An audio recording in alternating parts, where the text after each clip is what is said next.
Assalamualaikum warahmatullahi wabarakatuh. Selamat pagi ibu-ibu. Bagaimana kabarnya hari ini? Semoga sehat selalu nggih. Sebelumnya perkenalkan, saya Suci Arstasari, dosen kebidanan dari Stikes Raja Besi Bojonegoro. Saya akan memberikan materi kelas ibu hamil pagi ini tentang perawatan infas dan juga ASI eksklusif.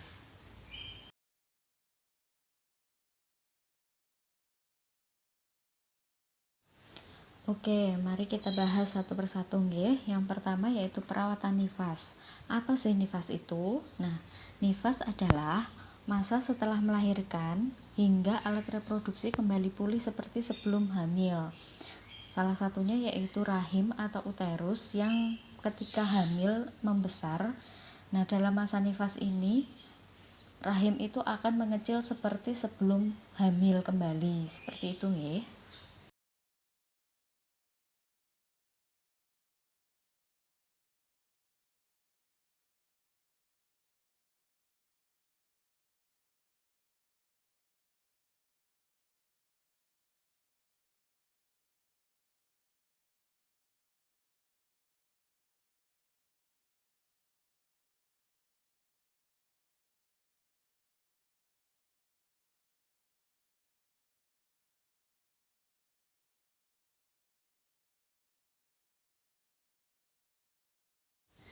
Ibu yang setelah melahirkan itu otomatis kan merasa capek ya, merasa lelah secara fisik maupun psikis. Nah, namun ibu itu juga harus memikirkan bayinya, sehingga kesehatan ibu nifas itu sangat perlu untuk dijaga.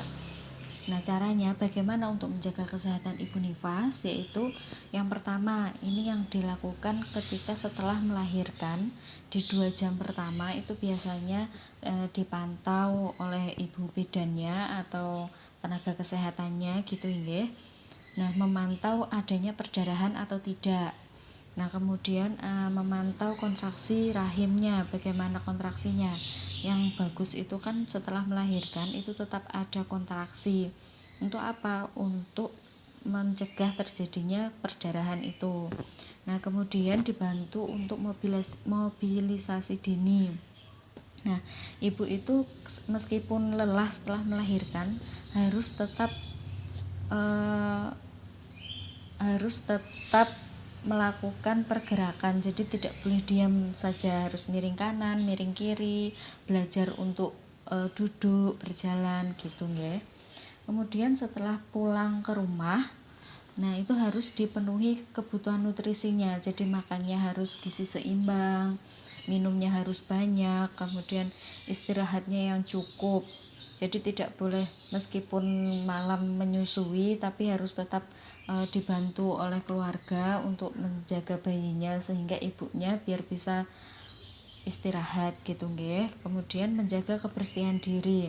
Nah, terutama pada jalan lahir. Nah, itu kan karena di situ ada luka atau ada bekas lukanya gitu nggih, itu harus tetap bersih untuk mencegah terjadinya infeksi. Karena infeksi itu akan membahayakan kesehatan ibunya dan bisa menyebabkan kematian gitu nggih.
Seperti yang sudah saya katakan sebelumnya, bahwasanya infeksi itu akan dapat menyebabkan kematian pada ibu nifas, jadi itu bahaya sekali nggih. Nah, infeksi masa nifas ini tanda gejalanya yaitu yang pertama, suhu tubuh atau panasnya itu tinggi, lebih dari 37,5 derajat Celcius. Nah, yang kedua, ibu itu bisa menggigil, merasa pusing dan mual. Kemudian yang ketiga yaitu keputihan. Nah, keputihannya di sini itu yang keputihan abnormal. Jadi warnanya itu tidak putih, berbau dan gatal kayak gitu. Kemudian yang keempat yaitu keluar cairan seperti nanah atau berbau menyengat dari jalan lahir. Nah, ketika keluar rasa nyeri atau sakit. Nah, terus kemudian ada terasa nyeri pada perut. Nah, nyerinya ini berlebihan nggih, enggak cuma nyeri-nyeri senep-senep biasa, tapi nyeri banget gitu. Kemudian yang keenam, adanya perdarahan kembali banyak padahal sebelumnya sudah sedikit. Nah, jadi misalkan setelah 1 minggu nih darahnya yang keluar itu udah mulai sedikit-sedikit, tapi ketika infeksi itu darahnya kembali banyak, zur. Nah, itu salah satu tanda gejala dari infeksi. Jadi kalau ibu-ibu nanti merasakan hal-hal seperti itu, harus segera diperiksakan ke bidannya atau ke tenaga kesehatannya di mana ibu bidannya tadi melahirkan atau yang paling tidak terdekat dari rumah ibu gitu ya.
Kemudian yang kita bahas yaitu tentang ASI eksklusif. Nah, kebanyakan pada salah mengartikan ASI eksklusif. Nah, ASI eksklusif ini tuh seperti apa? ASI eksklusif itu adalah hanya memberikan ASI pada bayi hingga usia 6 bulan tanpa susu formula, tanpa makanan tambahan.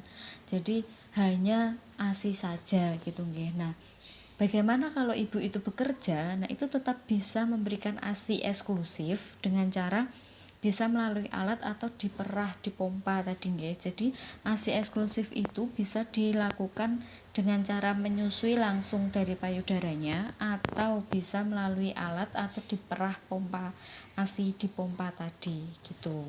Jadi tidak apa-apa kalau ibunya nggak bisa menyusui secara langsung ke bayinya melalui payudara, bukan berarti nggak bisa untuk melakukan ASI eksklusif, tetap bisa. Jadi dilakukan dengan cara memompa ASInya gitu nggih.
Nah, untuk berikutnya yaitu kenapa harus memberikan ASI. Nah, karena ASI itu manfaatnya banyak sekali ya.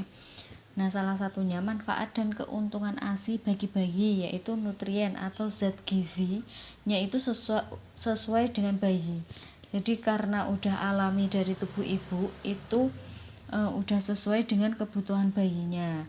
Terus mengandung zat protektif atau antibodi, jadi bisa untuk meningkatkan kekebalan bagi bayi itu sendiri. Nah, kemudian mempunyai efek psikologis yang menguntungkan. Efek psikologis yang bagaimana, yaitu kedekatan ibu dengan bayinya itu akan terjalin lebih erat daripada ibu-ibu yang tidak menyusui bayinya dengan ASI gitu ya. Kemudian mudah dicerna dan juga pertumbuhan yang baik bagi bayinya nanti. Kemudian mengurangi kejadian gigi berlubang. Itu manfaat ASI bagi bayi itu sendiri. Nah, untuk manfaat menyusui bagi ibu yaitu dari yang pertama aspek kesehatan ibu.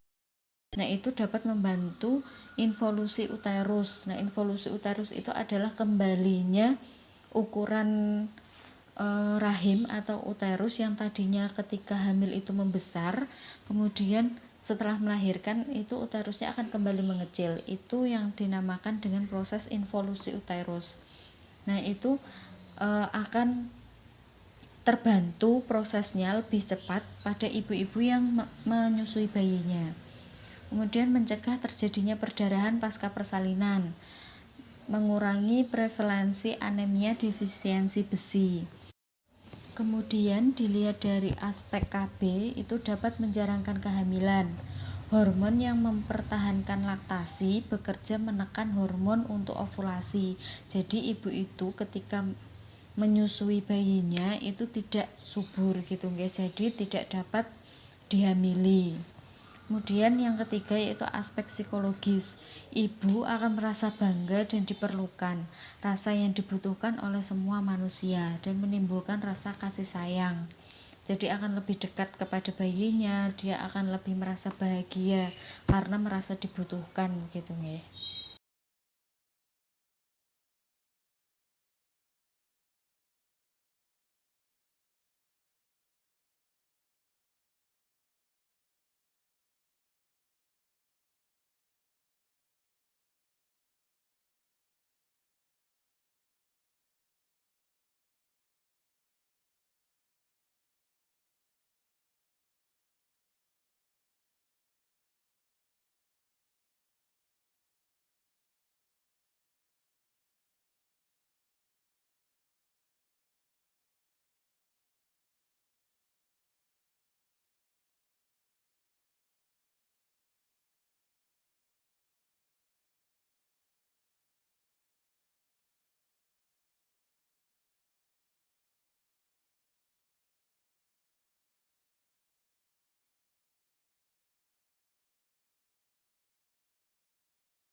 aspek berikutnya yaitu aspek ekonomis. Nah, ini biayanya lebih murah dibandingkan dengan pemberian asupan buatan atau susu formula. Ini jelas sekali ya, karena kalau memberikan ASI berarti kan tidak perlu beli karena memproduksi sendiri tubuhnya. Kalau susu formula kan otomatis beli dan menggunakan uang, jadi lebih mahal gitu ya. Nah, kemudian kerugian menggunakan susu formula. Nah, ini ada zat gizi yang tidak sesempurna ASI. Nah, sebaik-baiknya susu formula akan masih lebih baik lagi ASI-nya ibu-ibu itu sendiri. Kemudian tidak mengandung zat protektif atau antibodi. Dan juga mudah menimbulkan alergi. Jadi tidak semua bayi itu bisa menerima susu formula yang susu formula apapun gitu guys. Jadi ada yang alergi, ada yang tidak. Nah, mudah menimbulkan karies gigi karena apa? Karena susu formula itu mengandung gula yang tinggi. Kemudian mudah menyebabkan letak gigi tidak baik, kurang menimbulkan rasa kasih sayang dan dapat merepotkan dan mahal. Nah, di sini ada kontraindikasi menyusui. Nah, ada ibu-ibu yang memang tidak boleh menyusui bayinya. Karena apa? Karena ibu itu menderita galaktosemia, atau ibu itu menderita kanker payudara, atau ibu itu sedang menjalani radioterapi di payudaranya. Kemudian ada mengkonsumsi obat psikotropik. Kemudian konsultasi dengan tenaga kesehatan dulu atau dokter jika ibu itu menderita HIV/AIDS. Nah, itu ada yang boleh menyusui, ada yang tidak. Jadi harus konsultasi dulu.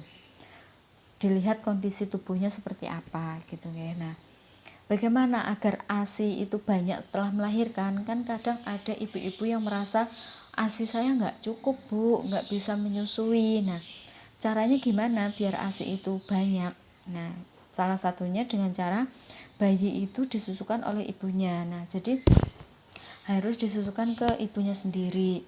Meskipun keluarnya masih sedikit-sedikit, tetap harus disusukan. Itu untuk merangsang produksi ASI itu sendiri. Jadi kalau ASInya keluar sedikit malah nggak disusukan, itu akan semakin mampet, nggak memproduksi ASI lagi gitu ya. Kemudian merawat bayi bersama ibunya, jadi dirawat gabung, jangan dipisahkan dengan ibunya. Kemudian jangan memberikan makanan selain ASI. Nah, susukan bayi sesering mungkin. Jangan memberikan empeng atau dot. Kemudian mengikuti kegiatan kelompok pendukung ASI. Ibu yakin bahwa ASI yang terbaik bagi bayi. Jadi ibu itu harus mensugesti diri sendiri bahwasanya ASI ini tuh baik untuk bayinya. ASI ini tuh makanan dan minuman terbaik untuk bayinya gitu ya. Jadi nggak usah kepikiran untuk memberikan susu formula atau makanan tambahan sebelum usia bayi itu lebih dari 6 bulan. Itu nanti akan membantu melancarkan ASI atau membantu memperbanyak produksi ASI itu sendiri gitu.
Lama dan frekuensi menyusui. Nah, berapa lama dan seberapa sering sih menyusui itu? Nah, untuk jadwal itu tidak ada jadwal tetap, jadi tidak terjadwal bayi ini harus menyusui berapa kali sehari, itu enggak. Jadi semau-maunya bayi, terserah bayinya kapanpun dia minta susu disusui gitu ya. Nah, itu maksimal 2 jam sekali.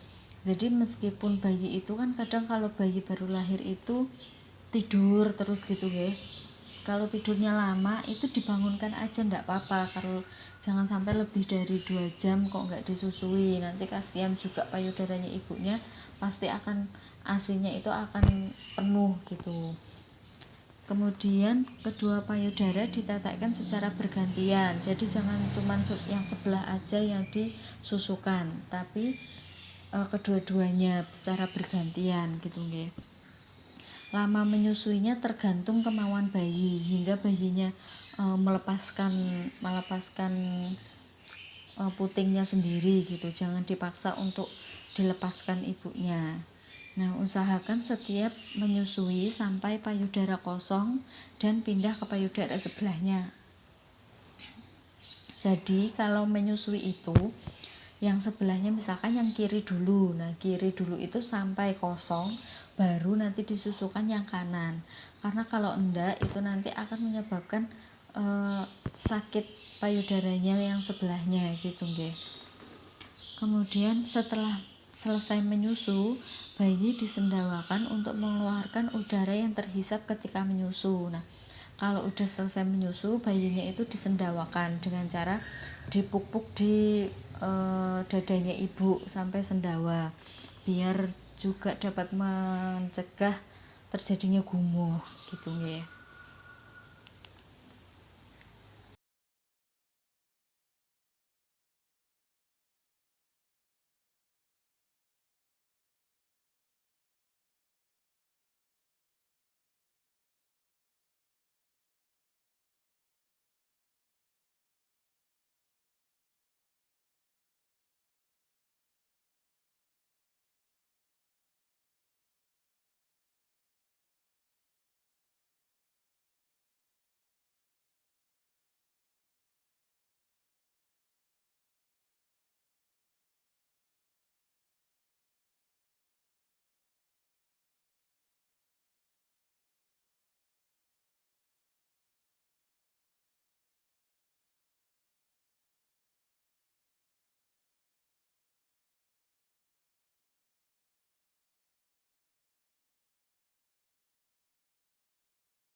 Nah, untuk pemberian ASI eksklusif pada ibu yang tidak bisa menyusui secara langsung atau untuk ibu-ibu yang bekerja, nah caranya ASI-nya itu dikeluarkan dengan tangan atau bisa dengan pompa. Nah, bisa diperah dengan tangan biasa gitu nggih, atau sekarang banyak alat-alat pompa ASI yang dijual di luar sana.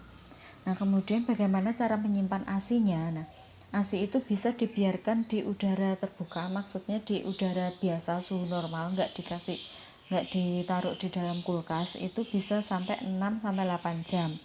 Nah, kalau di kulkas yang pada suhu 4 derajat Celcius atau yang tidak di freezer, tidak beku gitu nggih, itu bisa sampai 24 jam. Kalau yang dibekukan hingga suhu minus 18 derajat Celcius itu bisa bertahan sampai 6 bulan. Nah, di sini ada catatannya. ASI yang sudah dingin tadi tidak boleh direbus. Cukup didiamkan beberapa saat dalam suhu kamar atau direndam dalam wadah yang berisi air panas. Jadi kalau mau menyusukan atau memberikan ASI yang sudah dingin tadi kepada bayinya itu jangan direbus, tapi cukup direndam di air panas. Jadi ASI-nya tadi kan ditaruh di botol gitu nggih. Nah, ditaruh di dalam baskom yang udah diisi dengan air panas gitu, nanti sampai ASI-nya itu udah nggak dingin lagi atau udah nggak beku gitu.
Kemudian persiapan apa sih yang dilakukan ibu-ibu hamil untuk dapat bisa menyusui secara eksklusif gitu.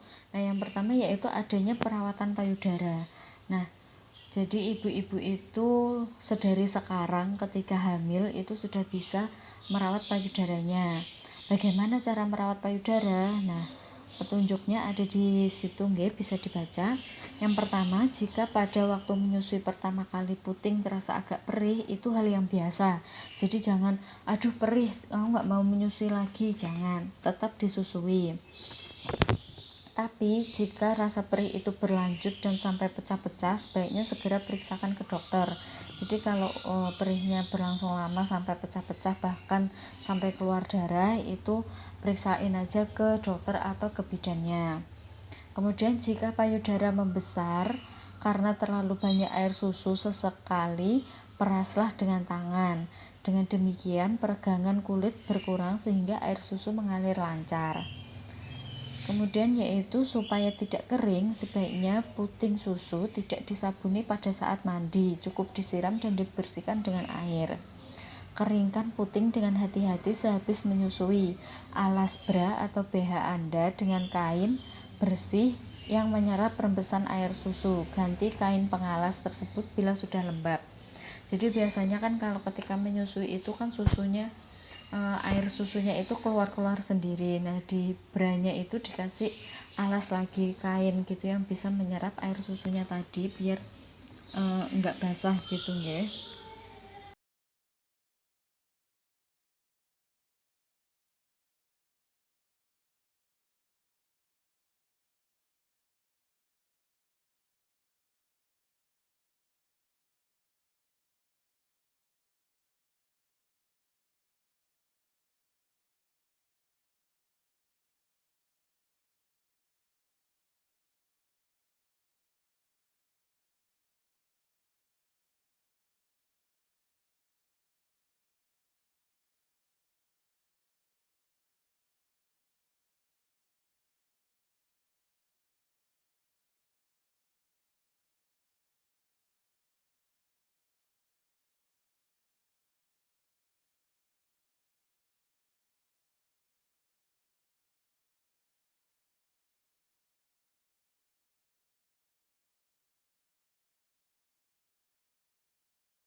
Nah, kalau perawatan payudara ketika sebelum melahirkan atau selama hamil, ini yaitu yang pertama, gunakan BH atau bra dengan ukuran yang sesuai dan nyaman. Jadi kan kalau ketika hamil itu payudaranya semakin membesar-membesar. Nah, kalau BH-nya yang tadinya udah mulai kekecilan itu diganti aja. Pakai BH yang ukurannya sesuai dengan payudara yang saat ini. Kemudian persiapan puting susu. Nah, dengan lembut putar puting susu antara telunjuk dan ibu jari sekitar 10 detik sewaktu mandi. Jadi puting susunya itu diputar-putar 10 detik aja waktu mandi gitu, perlahan-lahan lembut aja gitu. Biar puting susu tadi misalkan ada yang masih terbenam, puting susunya kecil itu bisa keluar gitu. Nah, pada tahap akhir bulan kehamilan, memijat lembut payudara di daerah yang berwarna gelap atau areola dan puting susu. Nah, itu dipijat-pijat gitu nggih. Mungkin akan mengeluarkan beberapa tetes kolostrum, yaitu cairan kental berwarna kekuningan dari putingnya untuk membantu membuka saluran susu. Nah, ketika sudah mendekati persalinan itu dilakukan perawatan payudara, yaitu dipijat-pijat di sekitar areola dan puting susunya yang berwarna gelap itu, yang hitam-hitam itu dipencet-pencet, kadang akan keluar susunya sedikit-sedikit, tidak apa-apa. Kemudian bersihkan payudara dan puting, jangan menggunakan sabun di daerah puting, hal ini dapat menyebabkan daerah tersebut kering. Gunakan air saja lalu keringkan dengan handuk. Jadi biar puting susunya itu tidak kering sehingga nanti tidak akan pecah-pecah, itu gak usah disabun, jadi cukup dibilas dengan air saja gitu nggih. Kemudian dikeringkan dengan handuk yang lembut.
Bagaimana perawatan payudara setelah melahirkan? Nah, yang pertama yaitu disiapkan alatnya. Ada baby oil atau minyak kelapa bersih, terus gelas, terus air hangat dan dingin dalam baskom. Kemudian 2 buah handuk mandi bersih, kapas, dan handuk kecil atau waslap untuk kompres. Itu alat-alatnya nggih.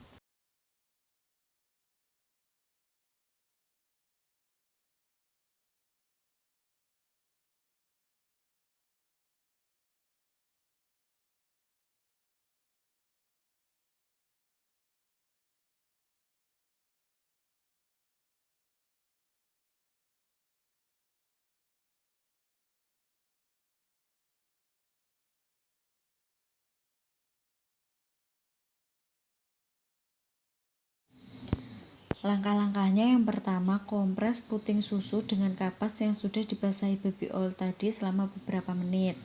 Jadi dikompres dulu puting susunya kanan dan kiri. Kemudian lakukan pengurutan payudara. Caranya, licinkan kedua telapak tangan dengan minyak, tempatkan kedua tangan pada payudara. Kemudian pengurutan dilakukan dimulai ke arah atas, lalu telapak tangan kiri ke arah sisi kiri dan telapak tangan kanan ke arah sisi kanan. Jadi diurut gitu nggih, yang kanan ke kanan, yang kiri di kiri. Lakukan terus pengurutan ke bawah dan ke samping. Ulangi masing-masing 20 hingga 30 gerakan pada setiap payudara.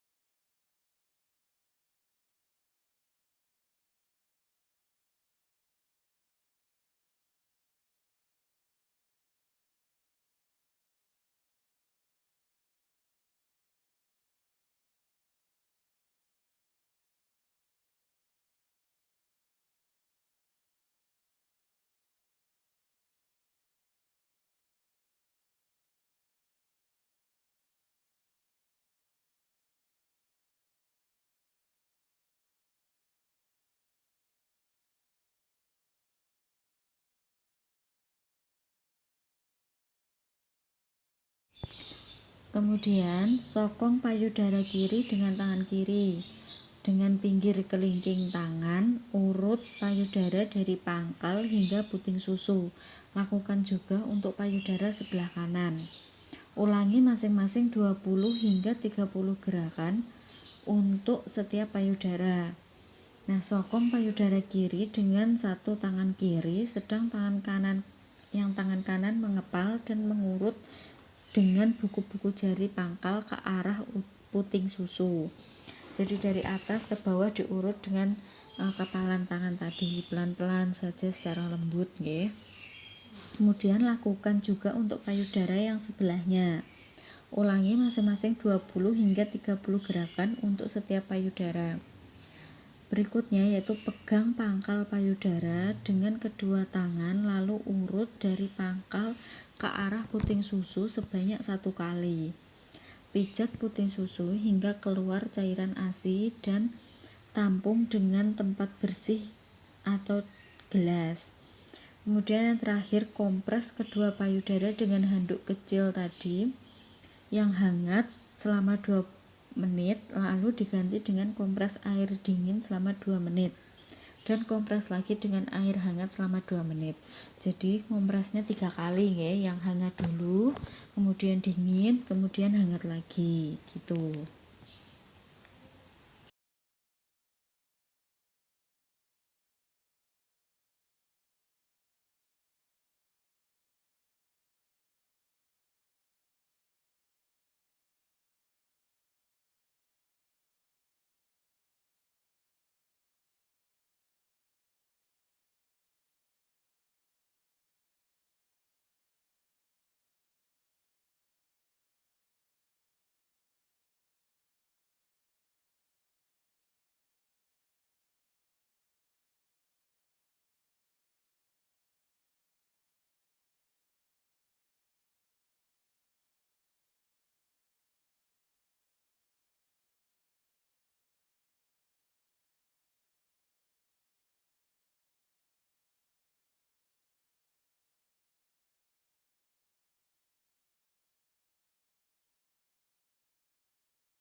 Nah, berikut ini gambar teknik menyokong payudaranya. Tadi kan payudaranya disokong dengan satu tangan lainnya itu mengurut. Nah, seperti itu nggih di gambar 1.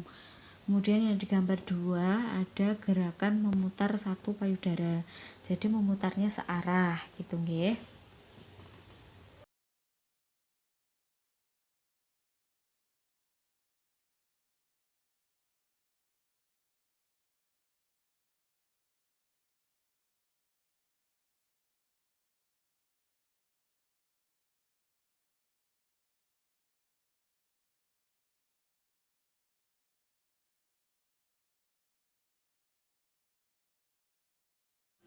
Yang berikutnya ini di gambar 3 ada gerakan memutar payudara.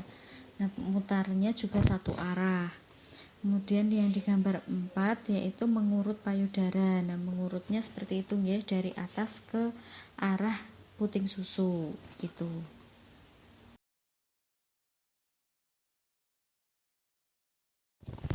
Berikutnya kan biasanya payudara ibu-ibu menyusui itu ada yang sampai bengkak. Nah, bagaimana penanganannya jika payudara itu bengkak? Nah, jika bayi mampu menghisap, nah susui terus bayi sesering mungkin, bantu dengan posisi yang benar. Jika bayi tidak mau menghisap, perah ASI dengan tangan atau pompa. Sebelum menyusui, untuk merangsang refleks oksitosin, kompres dulu payudaranya dengan air hangat atau mandi dengan air hangat. Pijat tengkuk dan punggung. Kemudian pijatan ringan pada payudara dan juga bantu ibu untuk rileks. Nah, ini biasanya dibantu oleh suami atau keluarganya. Kemudian setelah menyusui untuk mengurangi edema atau bengkak, itu dikompres dingin pada payudaranya gitu nggih. Tapi kalau bengkaknya itu terasa tidak berkurang atau malah semakin parah dan keluar nanah, itu segera periksakan ke tenaga kesehatan, dokter atau ke bidannya gitu.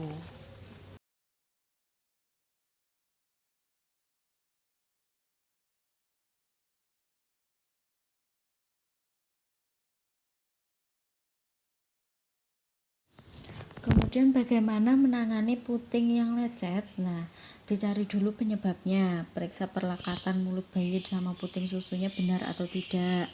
Kemudian periksa payudaranya, bengkak atau enggak, putingnya merekah atau ada kandida atau jamur. Diperiksa juga bayinya, apakah ada sariawan atau tali lidah pendek atau bagaimana. Nah, dicari penyebabnya dulu. Kemudian diberi penanganan yang tepat, misalkan ada sariawan atau kandida, nah itu diberikan obat sariawan, begitu nggih.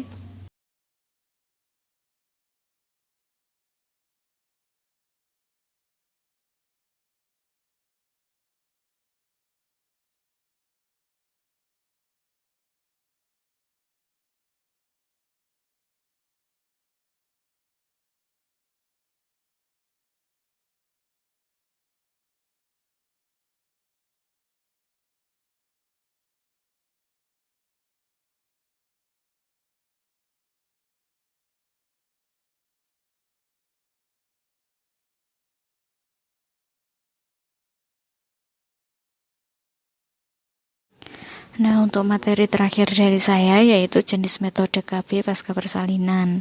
Nah, jenis metode KB ini dibagi menjadi 2, yaitu non-hormonal dan juga hormonal. Untuk yang non-hormonal bisa menggunakan metode amenorelaktasi atau MAL ini, yaitu dengan cara melakukan ASI eksklusif tadi. Kedua yaitu dengan kondom. Yang ketiga dengan alat kontrasepsi dalam rahim atau AKDR, atau bisa disebut juga dengan spiral. Dan yang keempat bisa kontrasepsi mantap, tubektomi itu untuk yang perempuan dan vasektomi untuk yang laki-laki atau suaminya, itu dengan cara operasi nggih. Nah, untuk yang hormonal itu ada progestin, itu bisa pakai pil, bisa pakai suntik, dan juga bisa pakai implan. Untuk yang kombinasi juga bisa pakai pil dan juga bisa pakai suntik. Nah, demikian ibu-ibu yang bisa saya sampaikan.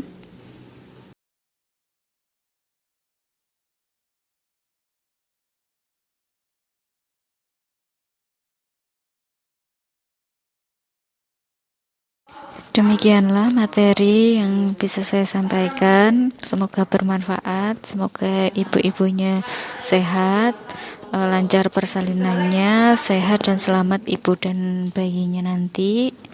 Terima kasih ibu-ibu. Salam sehat. Wassalamualaikum warahmatullahi wabarakatuh.